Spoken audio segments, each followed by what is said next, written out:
মানুষ সচরাচর একটা কথা বলে, নাই মামার চেয়ে কানা মামা ভালো, দুষ্ট গরুর চেয়ে শূন্য গোয়াল ভালো। আবার এই কথাও বলে যে যে গরু গরু দুধ দেয় সেই গরুর লাথি খাওয়া ভালো।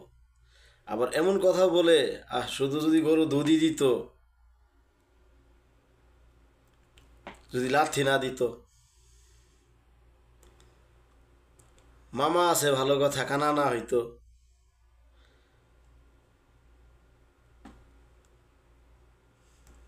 এইটাই সমাজে। তারপরেও এটা বুঝে নিতে হবে, আপনার একটা দিকে উপকার আছে আর একটা দিকে ক্ষতি আছে। যে কোনো জিনিসেরই পার্শ্ব প্রতিক্রিয়া একটু না একটু থাকে, এটাই স্বাভাবিক।